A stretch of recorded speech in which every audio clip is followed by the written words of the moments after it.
आप सभी का स्वागत है। COL के 14201 गन्ने की प्रजाति और COS 13235 इनका हम कंपैरिजन आज दिखाएंगे आपको और बताएंगे इसमें से कौन सी गन्ने की प्रजाति आपके लिए बेहतर हो सकती है।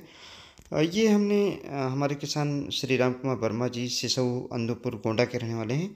अक्टूबर की प्लांटिंग है, इसको हम यहाँ दिखाना चाहते हैं। ये 14201 का प्लाट है। अगर आप देखेंगे तो ऊपर अभी गन्ना हरा है और जो टिलरिंग है यानी जो ब्यात है वो काफ़ी अच्छी है। जो कमी है वो ये है कि गन्ने की लंबाई थोड़ी और होनी चाहिए, वो कम है। इसी के साथ में गन्ने की मोटाई और होना चाहिए, वो भी कम है। लेकिन अच्छाई क्या है कि कोई रोग नहीं है। जैसे कि 13235 में देखा हमने कि इंटरनोड बोरर भी लगा हुआ है और साथ ही में स्प्राउटिंग हुई है और रूटिंग हुई है। लेकिन इस वैरायटी में स्प्राउटिंग नहीं है। रूटिंग थोड़ी है लेकिन स्प्राउटिंग बिल्कुल नहीं है और ना बोरर कहीं दिखाई पड़ता है। हाँ, ये ज़रूर है कहीं कहीं ग्रासी सूट डिजीज़ यानी जो घासी रोग होता है उसके कुछ पौधे दिखाई पड़े तो वहाँ पर गन्ने की मोटाई कम हो लगती है। लेकिन अगर ओवरऑल हम देखें, लंबाई की बात अगर करते हैं इस वैरायटी की, तो लंबाई अभी जो यहाँ पर हमने आपको दिखाई है करीब 8-9 फीट के आसपास हो रही है। इससे ज़्यादा नहीं है। गन्ने की लंबाई अभी थोड़ा और ही बढ़ेगा।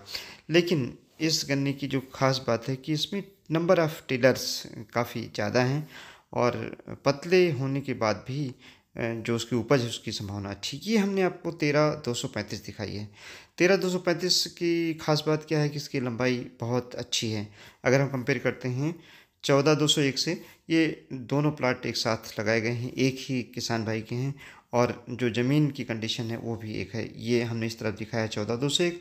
अभी जो पहले थोड़ा सा दिखाया था वो 13235 थी। 13235 अभी हम बाद में फिर आपको दिखाएंगे, आप बहुत अच्छी तरीके से देख पाएंगे।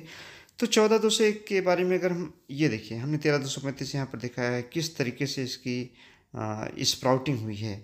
ये टिलर इस तरीके का है कि पूरा का पूरा खड़ा है लेकिन ऊपर तक जितनी बर्ड है सब स्प्राउट कर गई हैं।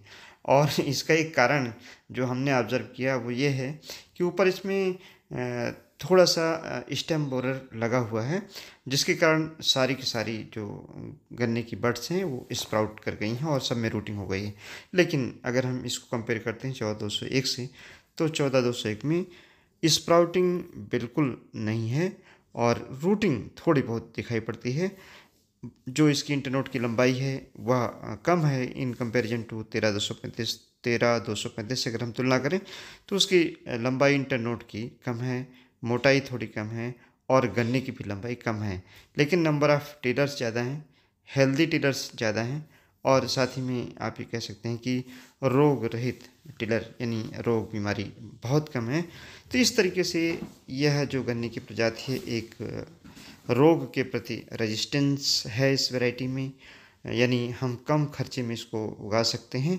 और दूसरी तरफ अगर हम देखते हैं तो इसमें टिलर्स ज़्यादा हैं तो उपज भी इसकी सेटिस्फैक्ट्री मिल सकती है।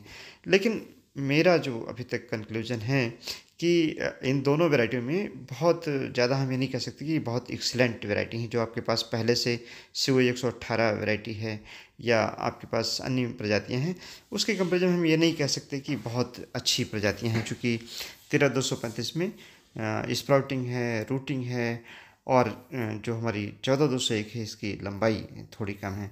लेकिन फिर भी अगर किसान भाइयों को चूँकि 238 में समय रेड ट्राट लगा हुआ है रिप्लेस करना है तो आप रिप्लेस कर सकते हैं, ख़ास तौर से 14201 से अगर इन दोनों वैरायटी में हम कंपेयर करते हैं।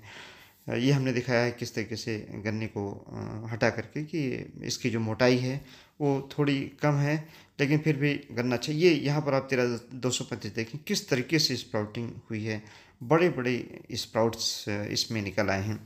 किसान भाइयों, हाँ, अगर इस वैरायटी को भी आप उगाना चाहते हैं, चूँकि इसकी लंबाई ज़्यादा है तो इसमें सावधानी ये बरतनी पड़ेगी कि ज़्यादा गन्ने एक साथ मिलाकर ना बांधें। अगर कोई गन्ना बीज का सूखता है तो हमने देखा है अगर उसका अगोला डैमेज होता है तो इसमें तुरंत स्प्राउटिंग होती है। अगर किसी गन्ने में बोरर है तब भी स्प्राउटिंग स्टार्ट हो जाती है। अगर कोई अगोला टूट गया है तो उसमें स्प्राउटिंग हो जाती है और बहुत तेज़ी से स्प्राउटिंग होती है। ये हमने यहाँ पर 13235 का प्लाट दिखाया है जिसकी लंबाई काफ़ी अच्छी है।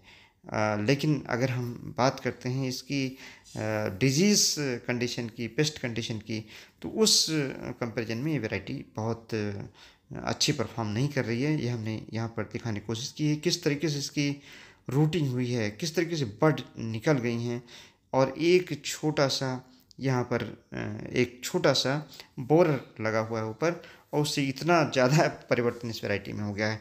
किसान भाइयों, 1401 आप लगा 14-201 आप लगा सकते हैं, चूँकि इस गन्ने की प्रजाति को अगर आप ऑर्गेनिक फर्टिलाइजर्स, हरी खाद और बैलेंस न्यूट्रिशन दे लेते हैं, तो चूँकि इस वैरायटी में 13-235 के कंपेरिजन में लॉजिंग भी कम है, रोग का जो इंसिडेंस है यानी बोरर का इंसिडेंस वह कम है, और साथ ही में स्प्राउटिंग और रूटिंग कम होती है।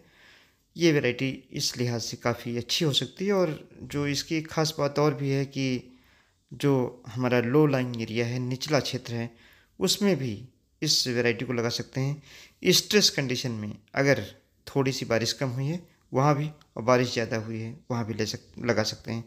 इसमें फाइबर का कंटेंट ज़्यादा है, 13-235 कंपेरिजन में करीब 14% है। इससे ये वैरायटी खड़ी रहती है। ये नहीं कह सकते हम कि पूरी तरह गिरती नहीं है, लेकिन यहाँ पर आप प्लाट देख लें, ये 13-235 है जिसमें लॉजिंग हुई है, और उसका एक कारण ये भी हो सकता है कि 13-235 की हाइट भी ज़्यादा है, साफ्ट ज़्यादा है, और इसमें फाइबर का कंटेंट कम है। लेकिन अगर हम यहाँ पर इसी वैरायटी को कंपेयर करते हैं 14-201 से, तो देखेंगे कि इसकी लॉजिंग इन कंपेरिजन टू 13-235 उसकी तुलना में कम हुई है। यानी किसान भाई प्रेफरेंस दे सकते हैं कि 14-201 को ज़्यादा लगा सकते हैं, और कुछ मात्रा में 13-235 आप लगा सकते हैं, चूँकि जो स्प्राउटिंग का इसका बिहेवियर है, रूटिंग का बिहेवियर है, और लॉजिंग का जो बिहेवियर है, और incidence of disease and paste का आपतन चूँकि इसमें ज़्यादा है, तो ऐसी दशा में जो 13-235 कुछ एरिया में किसान भाई लगा करके देख सकते हैं, लेकिन बहुत बड़ा एरिया मैनेज करना मुश्किल होगा। लॉजिंग होती है और डिजीज पेस्ट का इंसिडेंस होता है। चूँकि इस बार बारिश कम हुई है, अगर जितनी लास्ट ईयर हुई थी उतनी होती है, तो इतनी सॉफ्ट वैरायटी को किसान भाइयों को बार बार बंधाई करना और वो खड़ा रखना मुश्किल, अगर खड़ा नहीं होता है तो गिर जाती है। धन्यवाद। जय हिंद।